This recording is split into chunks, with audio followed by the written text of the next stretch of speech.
Federico Reinares Solari, es fiscal federal. Es uno de los fiscales que en su momento investigó y llevó adelante causas muy importantes contra Esteban Lindor Alvarado, probablemente la cabeza del clan narcocriminal con mayor desarrollo en la historia de la provincia de Santa Fe. Es uno de los fiscales que además detectó por lo menos algunas dilaciones y algunas incongruencias entre lo que venía haciendo la investigación y lo que requerían los fiscales para avanzar en esta investigación y cómo se comportaba quien entonces tenía ese expediente en su despacho, ni más ni menos que el juez federal Marcelo Bailaque.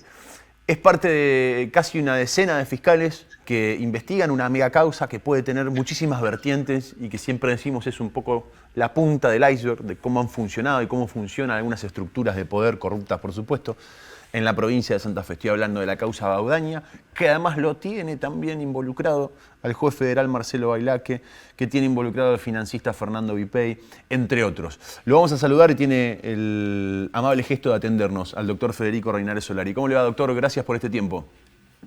¿Qué tal? Muy buenas tardes. Bueno, gracias por su tiempo. Imagino debe estar bastante ocupado con lo que son, por lo menos con lo que es el día a día de esta megacausa, ¿no? Sí, algo. Una pequeña aclaración. Por favor. Lo que en primer término marcaron esas dilaciones en las que nosotros entendemos incurrió de manera delictiva el doctor Bailaque, fueron dos colegas del Ministerio Público de la Acusación de la Ciudad de Rosario, el doctor Matías Ederi y el doctor Luis de Chapapietra. Chapapietra, claro.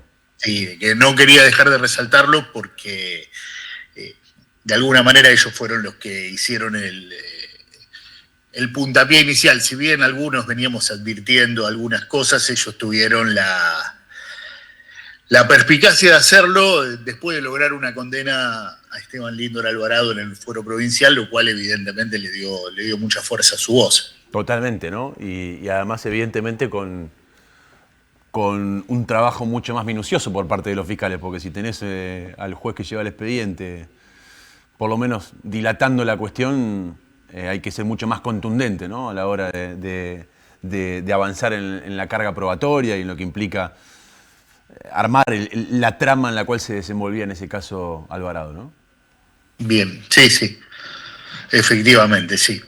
Bueno, esto realmente, este caso pone un estrés institucional muy grande y pone en tensión a las instituciones, porque nosotros estamos persuadidos y convencidos de lo que decimos es cierto y lo vamos a poder probar en un juicio y por eso estamos actuando como actuamos, pero también entendemos que el mensaje hacia la ciudadanía, hasta tanto y cuanto esto no se termine de dilucidar, es complejo, es complicado, porque hoy por hoy, hoy a la tarde, mañana, el doctor Bailaque puede participar de una audiencia e impartir justicia también, eso es cierto, mientras él no sea suspendido, destituido por el Consejo de la Magistratura, puede seguir impartiendo justicia. Ahora, todo nos hace mucho ruido esto, porque hay tres causas puntuales, tres investigaciones puntuales que lo tienen a Bailaque como involucrado, pero ya hay dos decisiones judiciales que determinaron que lo ideal es que atraviese el proceso por lo menos por 90 días en prisión preventiva. Esto fue confirmado el lunes por la Cámara de Apelaciones de Rosario. Sin embargo, hoy Bailaque fue a su despacho, abrió expedientes, puede determinar intervenciones telefónicas, allanamientos, tener contacto con investigadores, con la policía, y el Consejo de la Magistratura va a un ritmo absolutamente contrario, ¿no?, al que demanda la justicia y el ciudadano, por ende. Sí, de nuestra parte lo que podemos hacer, y tenemos un compromiso, por lo que decía antes, todos los fiscales que llevamos adelante esta causa, y por más que el Código Procesal Penal Federal, el Código Nuevo, el sistema acusatorio, nos impone plazos rápidos, nosotros tenemos el compromiso, hemos autoimpuesto la obligación de llevar a juicio esto lo más rápido posible para que se dilucide de una vez por todas. Después, bueno, sí, lo que hacen otros organismos del sistema institucional, nosotros ahí no tenemos control. De hecho, en el Consejo de la Magistratura hay un representante de cada estamento, como el Arca de Noé, ¿no? Hay uno de cada especie, sí. Pero los fiscales no estamos ahí. O sea, no hay ningún representante de la Procuración General de la Nación. Cada día que pasa y Bailaque sigue siendo juez, ¿esto implica un riesgo para la investigación? Nosotros hemos planteado que evidentemente era un riesgo. Por eso pedimos la prisión preventiva, que había riesgo para la investigación, ¿no? Y además hay otra cosa, ¿no? Nosotros sabemos de que hay situaciones, sensaciones inherentes, ¿no? Yo imagino que todas las personas que se sintieron víctimas del accionar de este grupo de personas que nosotros estamos persiguiendo, cuando tanto el doctor Rodríguez da Cruz, el juez de garantías, como los camaristas avalan una medida cautelar en contra del doctor Bailaque, ellos se sienten mucho más libres de declarar, ¿no? Uh-huh. Y aunque esto por ahí los códigos no lo relevan como peligrosidad procesal, es algo que nosotros sabemos que sucede, y también por eso estamos muy, muy agradecidos hacia todas las personas que, a pesar de que sabían que se enfrentaban con personas poderosas, tanto desde el punto de vista institucional como desde el punto de vista económico, no obstante ello, eligieron ser testigos de esta causa, con lo cual para nosotros eso es fundamental. Doctor, aparecen tres nombres claves, ¿no? en parte de la investigación, que más allá de los nombres y quiénes son, los puestos que ocupaban. El caso del titular de la FIB de Santa Fe y Rosario, Baudaña, el caso del juez federal Marcelo Bailaque, y aparece Fernando Vipey, un hombre que... un personaje extraño para entenderlo, ¿no?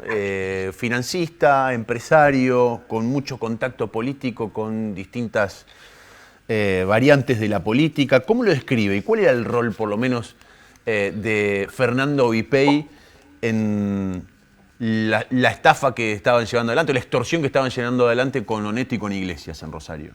En la extorsión con Oneto y con Iglesias, él hace las gestiones de ofrecer la gestión de edulcorarle la causa, con la amenaza latente de ir presas a estas dos personas, y bueno, y de cobrar el retorno económico para ello.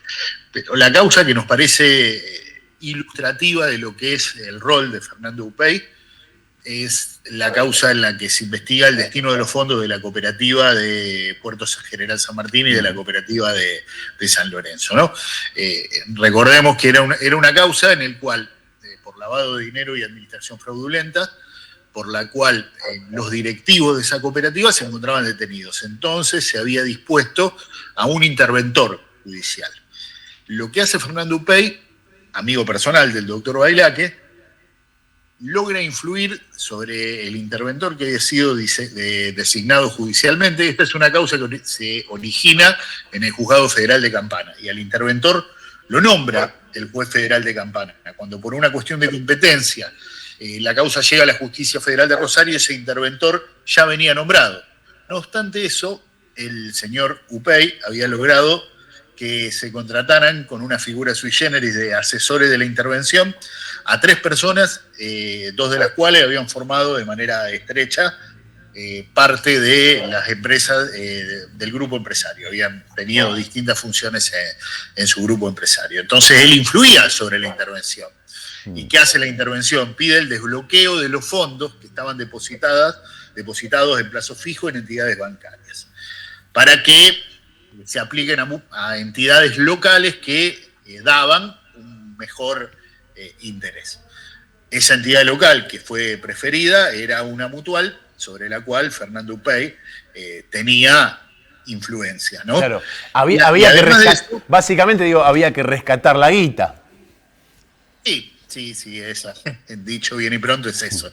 Y también tenía influencia sobre el juez Bailaque, que de hecho el juez Bailaque, cuando los estibadores, los trabajadores de la cooperativa, primero intentan presentarse como querellantes, él no los deja, les niega en un primer momento la condición de particulares damnificados, y en un segundo momento lo recusan porque dice, usted no está controlando que el dinero está yendo hacia la mutual de un amigo suyo.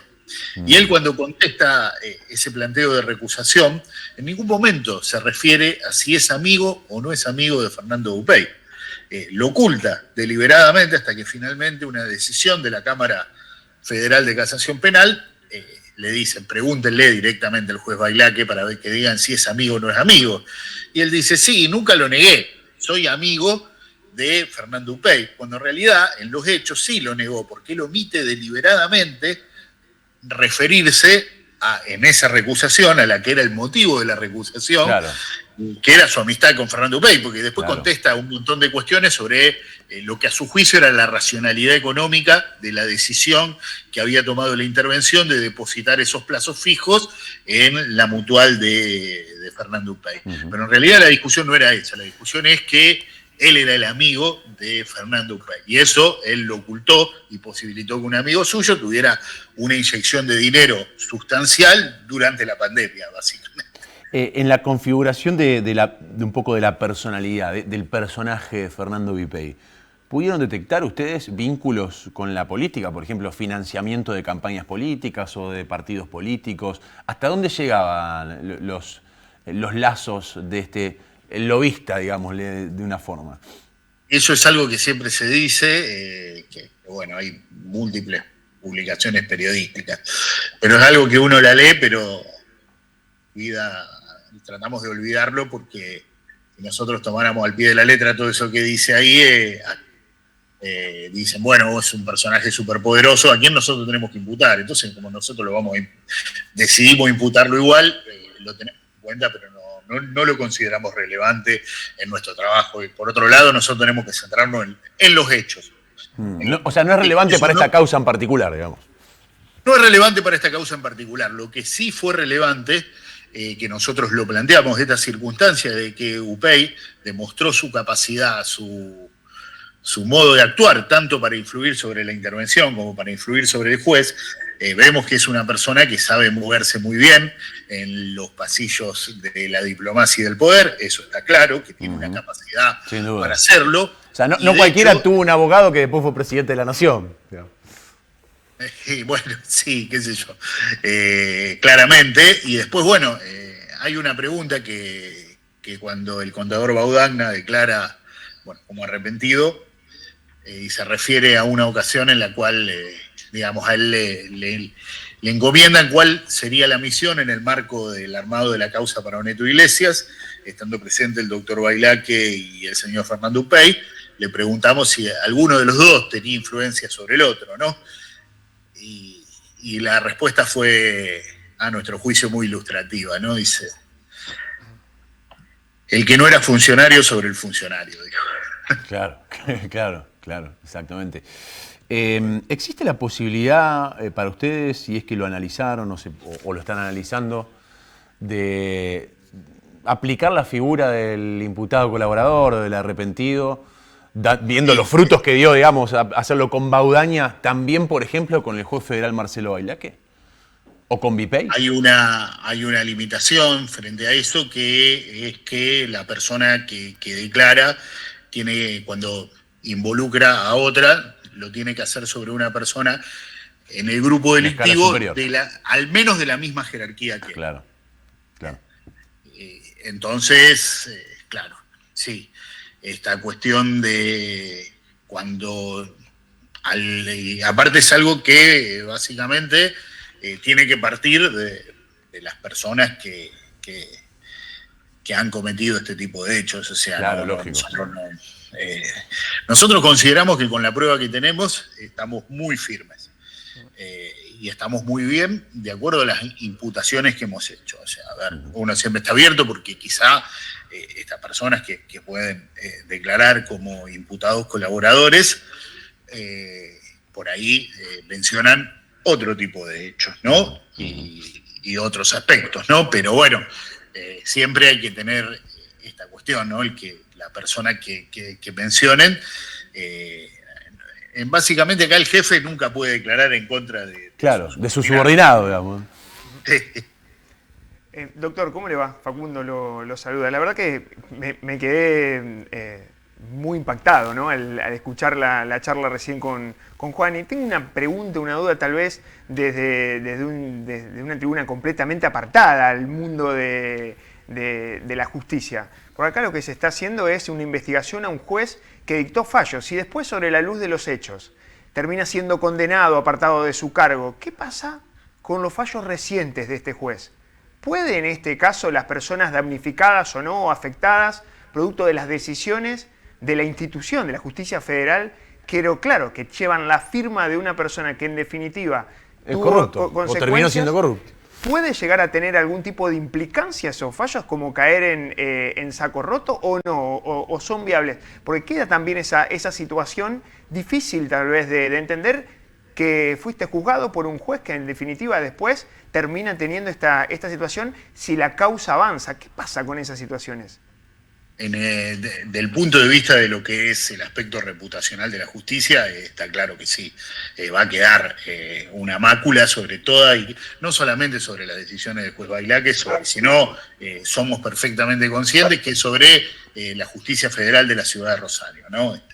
Pero bueno, esto era algo que teníamos que hacer, y creemos que a mediano plazo estas circunstancias, si logramos una condena, va a ser mucho mejor para la reputación de la Justicia Federal de Rosario. Ahora, sobre alguna nulidad procesal en particular, nosotros en cada uno de los casos marcamos que lo que hubo hay un factor común, que es un abuso de poder del doctor Bailaque, porque había relaciones personales, intereses en la causa con alguna de las personas involucradas en la misma, que él no explicitaba, y ahí estaba el abuso del poder.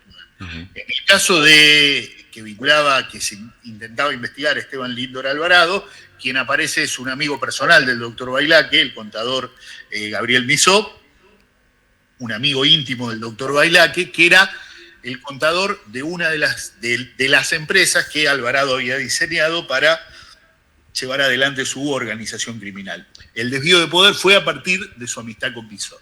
Y en el caso de las otras dos causas, el hilo conductor es la amistad, el desvío de poder generado a partir de la amistad del doctor Bailaque con Fernando Upey.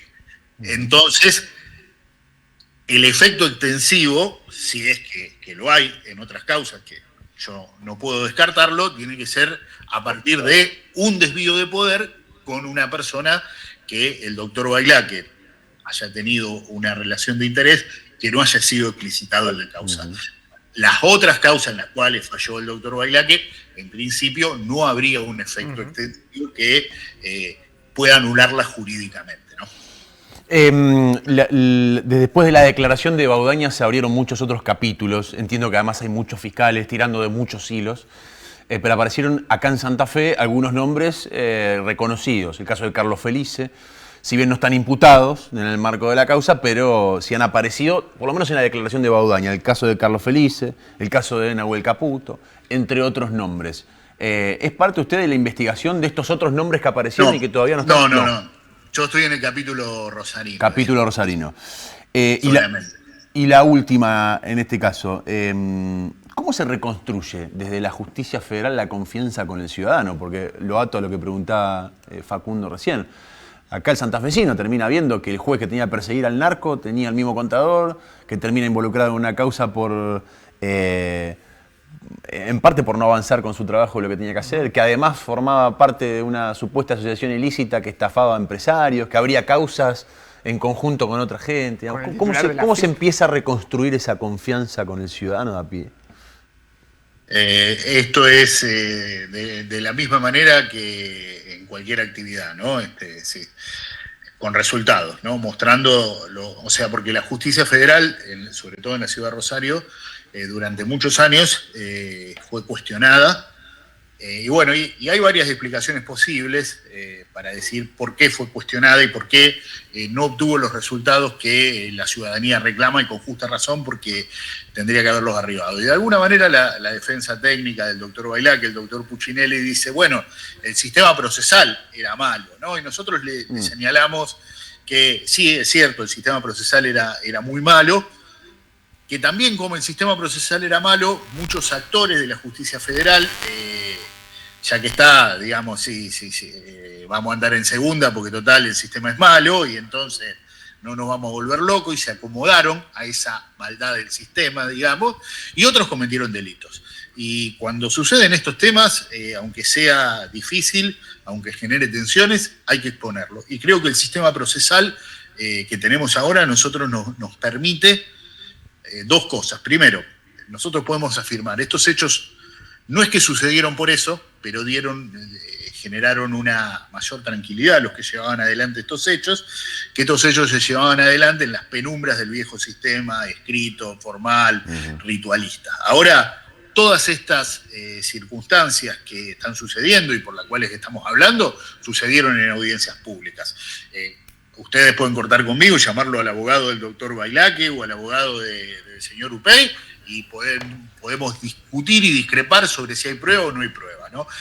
Primero, la publicidad es fundamental. Y en segundo término también, los resultados. Fundamentalmente, tenemos que mostrar resultados en la lucha contra la narcocriminalidad, que creo que es lo que reclamaba la ciudadanía, y no solamente en la narcocriminalidad, que es la que más le preocupa a la ciudadanía, la violencia asociada a la narcocriminalidad, los delitos violentos, los homicidios, la balacera, las usurpaciones, sino específicamente la justicia federal en la persecución de los delitos de contrabando y del lavado de dinero, que sobre eso, sin perjuicio de que no estamos en el nivel que tendríamos que estar, de resultados en la persecución de esos delitos, claramente estamos en una situación muchísimo mejor que 5 años atrás.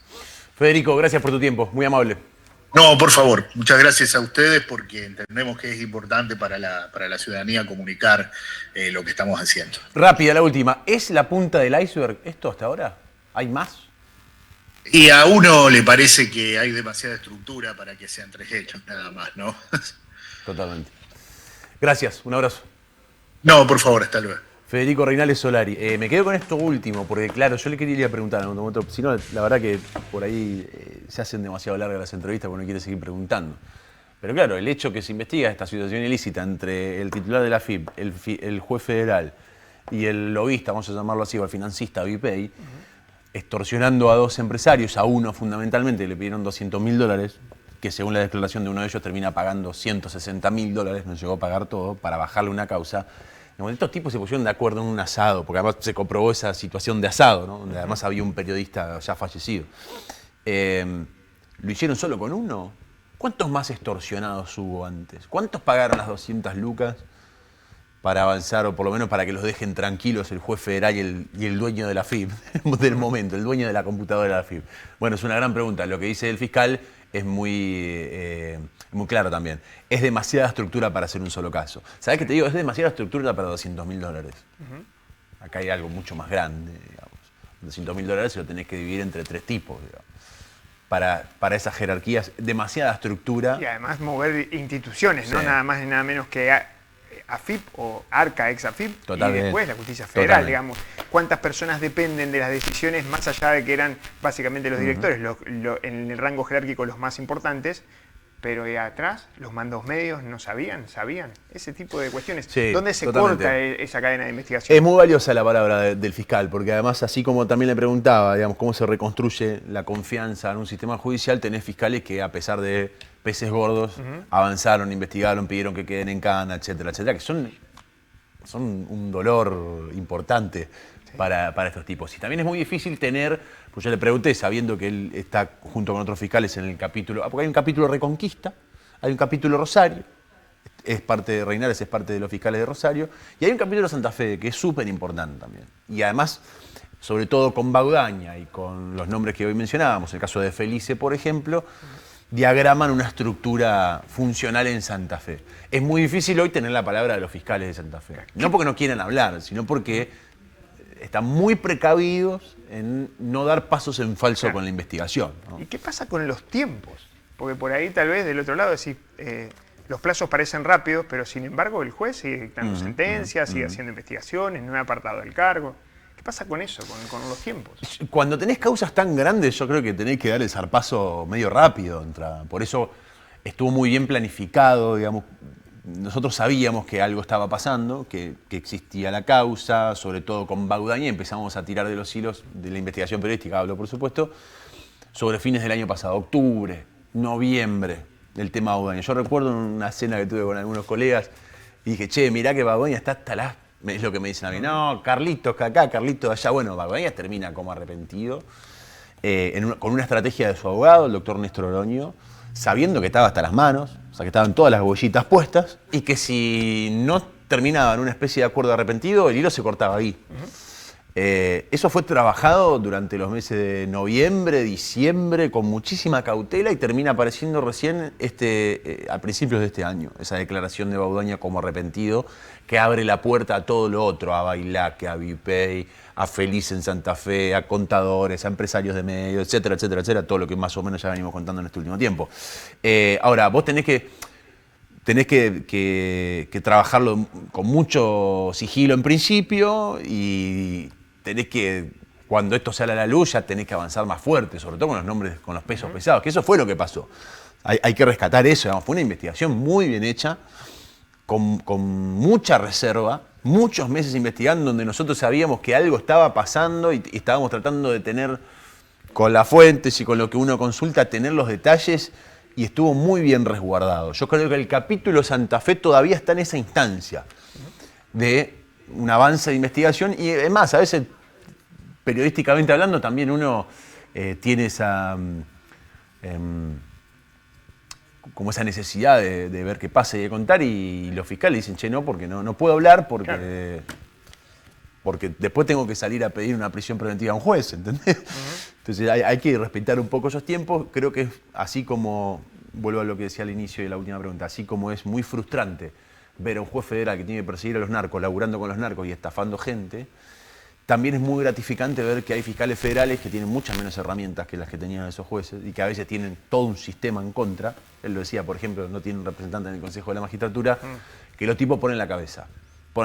Y hay muchos de esos fiscales en Santa Fe, el caso de Reinaldo Solari, el caso de Walter Rodríguez en Santa Fe, el caso de Gustavo Nel en alguna de esas causas, estoy hablando solamente de fiscales federales, el caso de lo que fueron las investigaciones de Edri y de Chapapietra con los senadores, con el juego clandestino, con los jefes de los fiscales. Bueno, es interesante ver cómo también, en contrapunto, bueno, hay un sistema propio del mismo Estado, que forma parte de la justicia federal en este caso, que todavía funciona, que te da de alguna manera algún tipo de esperanza, ¿no?, en esto de tratar de reconstruir esa relación del ciudadano de a pie con parte del sistema judicial argentino y santafesino en este caso.